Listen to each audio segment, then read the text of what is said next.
something I need to rant about. I do it like once a year, and it's something that's coming up a lot lately. So it's been happening throughout my entire career as an educational therapist. And if you have a child with a learning difficulty or focus issue, you have probably been told this is fixed, this is hardwired, and there is nothing you can do about your child's difficulties. All you can do is manage them, and that is what's like has me at my wits' end and makes me want to scream.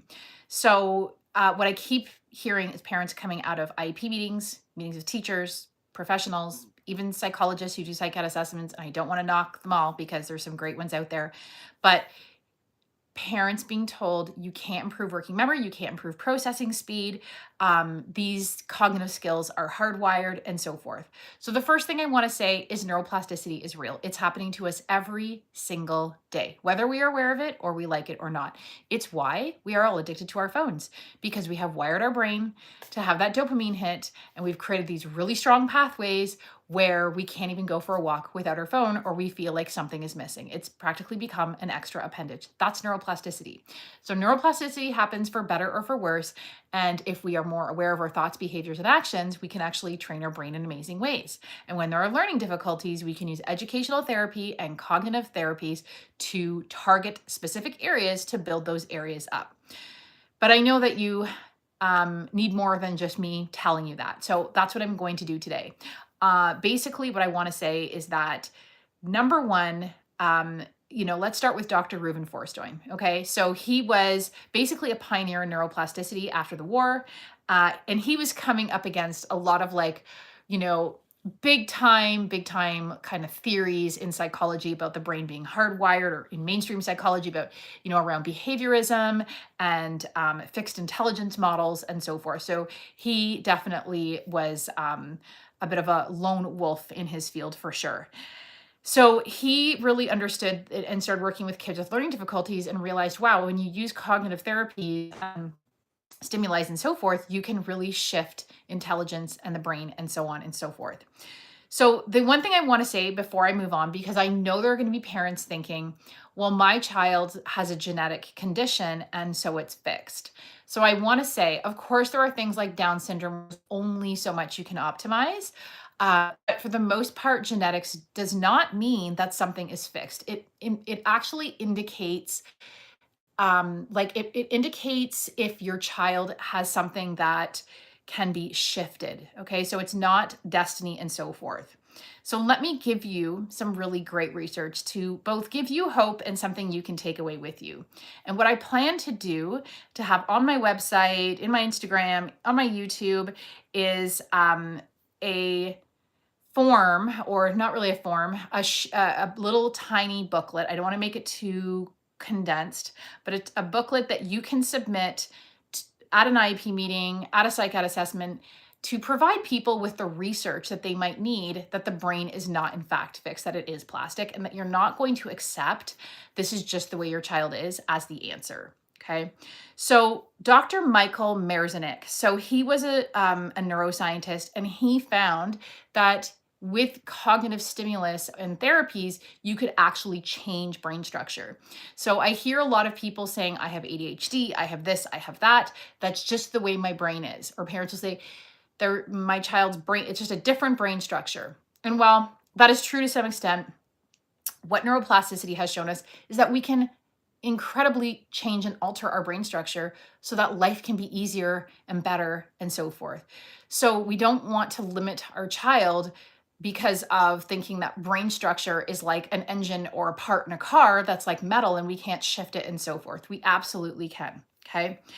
Dr. Norman Deutsch, a more recent doctor in the field of neuroplasticity, he's written 2 international best-selling books, The Brain That Changed Itself and The Brain's Way of Healing.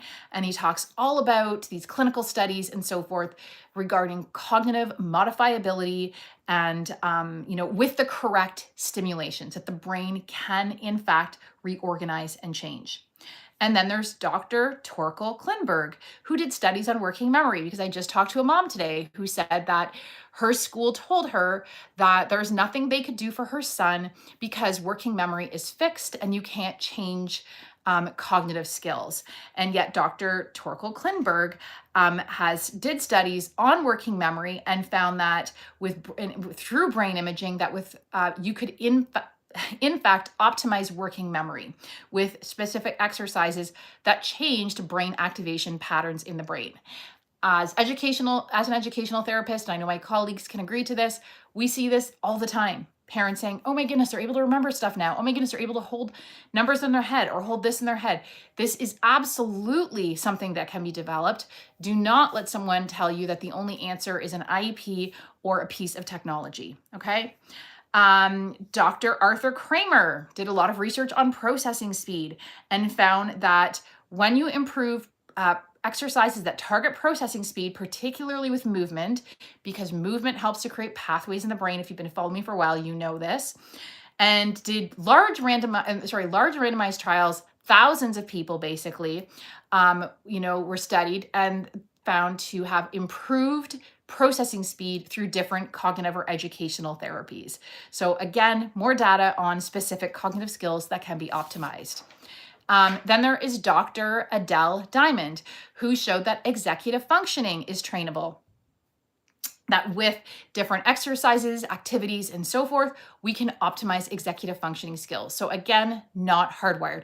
And the same is the case. I've seen kids with really low logic on different cognitive assessments where that has improved. And I have seen that with all kinds of other studies and so forth. Okay, so the first thing I want to say is that what is happening, I think, in education, in psych ed assessments, in school room offices with IEP meetings and so forth, is that these people are trained to measure. They are not trained to treat. And I can say that as a former teacher. You were, trained to test and evaluate and assess, and really not trained what to do if someone was struggling with something and how to modify that. You were given strategies maybe of how to improve certain types of work, but it did not fall under the category of neuroplastic therapies. So these people are trained to measure, not to treat. And the scoring systems that they use or the testing that they use, these are very stable. They're very effective tests in terms of telling us certain things. They definitely have their limitations. I want to be clear on that. But as a result, that translated somehow to the skill itself is stable as well. And that is not the case. I tell parents this all the time, that IEP meetings and psych ed assessments, those give you an indication of what is happening with your child's brain right now. Those are not those are not indicative of intellectual or cognitive potential. Okay, they do not indicate your child's destiny. It just tells you what is going on right now, and that can be changed. It's like getting a blood test. Imagine if you got a blood test and your doctor said your B12 is low, it's low forever. And I know that might sound like kind of a bad comparison, but I want to kind of put that in perspective that, of course, cognitive skills can be improved because when kids are young, they have weak cognitive skills compared to adults, and we develop them. So we can absolutely develop these cognitive skills. And, I wrote before, I have a post I wrote on Instagram and on my website about, the person, Dr. Piaget is a psychologist that really influenced education and child development besides Freud. And the problem with that is that Piaget's, model was much more centered around working where the child is and not pushing past that. And that has led to this plateau that we're seeing in the education system where, oh, a child can't do this. Okay, let's give them an IEP, lower the expectations, lower the bar with this. And absolutely, IEPs have a place, and we need to make things accessible for kids with what they're working with at that moment. But that should be a temporary crutch, and we should be building cognitive capacity, because we all know that if we don't build cognitive capacity, even as adults, we plateau. That's why none of us can remember phone numbers anymore. When I was a kid, I knew like countless phone numbers. I will humbly admit today, I know very few phone numbers, right? I just go into my phone and press the person's name, text them, or call them. And so that cognitive capacity has plateaued with a lot of us. And they're finding that a lot of us, our memory is declining at a very young age because we don't need to use our memory because of the over-reliance on technology. So what do we think is going to happen to our kids if we over-rely on technology or assistive technology, whatever you want to call it, and all these other modifications. So yes, we want to use IEPs, but we want to use them appropriately as a temporary measure or crutch while we build cognitive capacity. So the other thing is that, these educational cognitive therapies, they are not guaranteed. And I think that that's part of the problem is that, of course, you can't guarantee that all 10 kids with this learning disability are going to all come out with this mark, because the brain and healing, whether it's the body or the brain, does not work that way. There's always nuance and gray and so forth. And I think that maybe there's a fear of making promises we can't keep. And that's the first thing I tell parents when I start working with them is I can't make promises I can't keep. So I'm not going to guarantee anything. But this is what I know based on the research. This is what I see, the results I see with my clients, and so on. So just because, and I want to remind you that even with cancer treatments or other treatments, we can never 100% be sure of what's going to work and what's not. But we know based on research that certain things are very effective and produce really good results, high percentages of success rates and so forth. And that's what you want to go after. The other thing that comes into play is sometimes we have people who are doing really crappy brain training, gimmicky type brain training exercises. And I see that a lot. I'm seeing it right now on Instagram where it's all about the hands. And if you have your kids do these different exercises that are complicated, that even the adults have a hard time doing, that it's going to solve all your problems. And I'm not knocking it. I'm sure it's helped kids and so forth. But the problem is that people start leaning on overly simplistic interventions.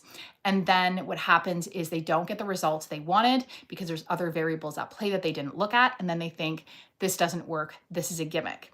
So, a true educational therapy looks at multiple layers of the brain, addresses those layers in a very targeted and strategic approach based on the assessment. So for example, I never start doing vision therapy until I start, integrating reflexes or doing other exercises and brain therapies and so forth, because that is putting the cart before the horse, basically. Okay.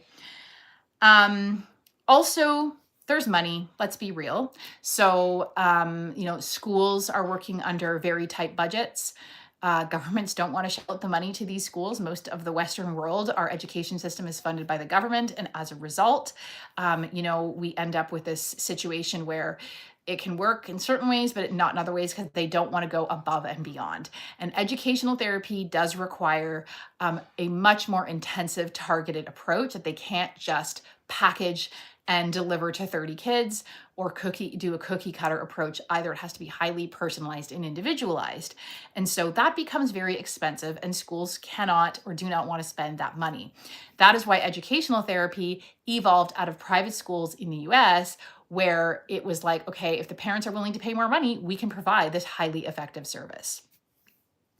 So the other thing I want to say is there has been a lag in research. Okay. So whenever, like, neuroplasticity has been around for over 100 years, the research in that, and it's just been building and building and building. But in any field, it takes forever, usually takes forever for the research to make its way into everyday mainstream practice. And I'm going to give you a different example of that.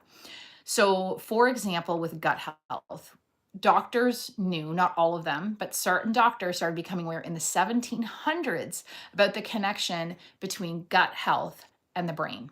They started noticing certain patients who had colitis and Crohn's and major digestive issues were much more likely to have mental health issues. And then more so, doctors were documenting it in the 1800s, and then more so by the 1940s. A lot more research, and so on and so forth. And that research grew. And now I don't know a single person that's arguing that. We know that the gut bacteria, makes a large part of our serotonin, for example. It impacts cognitive function as well as our overall health and so on. But if you go to your medical doctor, he's probably or she's probably not going to mention your gut bacteria if you say, I'm struggling with depression, or my child has ADHD, or my child has a learning difficulty, because it still hasn't made its way into mainstream application. Part of that, I'm not going to bare any bones, is like the influence of pharma into the medical system and all of that type of stuff. But it does take a while in any case for research to make its way to the mainstream. And the other thing is, with things like processing speed, you have biological factors that almost never get addressed with learning difficulties and focus issues. So, for example, myelination, which is so we have our myelin sheath that covers our nerve endings. And if there are issues with that myelination, then what's going to happen is there's going to be delays in how quickly information is sent from one place in the brain or body to another. Okay. And that is going to affect cognition, mental health, focus, behavior, learning, what have you. And that is very much tied to things like gut health, toxicity, and nutrition. And of course, that's just one piece. That's myelination. And I mentioned gut health already. And there's so many other factors.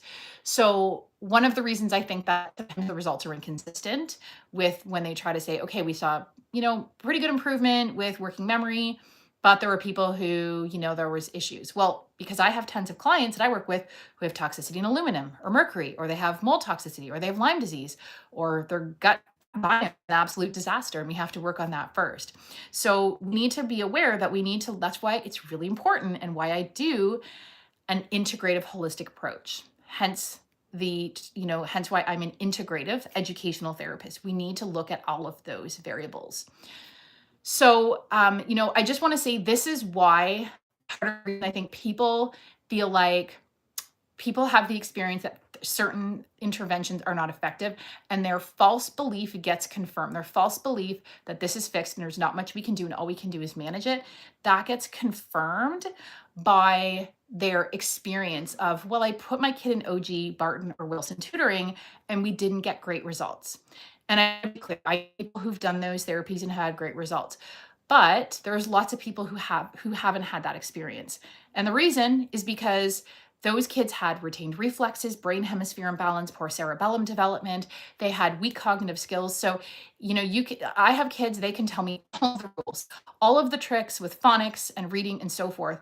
But the minute you ask them to apply it, they have a really hard time because they have poor processing speed and poor working memory or auditory processing or visual processing. And now they have a hard time putting it into action so that it ends up being fluent reading, writing, and learning, and so forth. So this is why tutoring has a place, IEPs have a place. But as I was saying to a mom today, tutoring is really not an effective approach when there are learning disabilities or difficulties or cognitive deficits, because we need to get deeper into the lower brain levels and the midbrain and so forth and work on those weaker cognitive skills as well to optimize the surface level symptoms, which is showing up often as just, poor academic achievement. So I'm just going to end by saying the school system in most places, unless you have the good fortune to have your child in a private school or maybe you're homeschooling, is really broken. I think we all know that.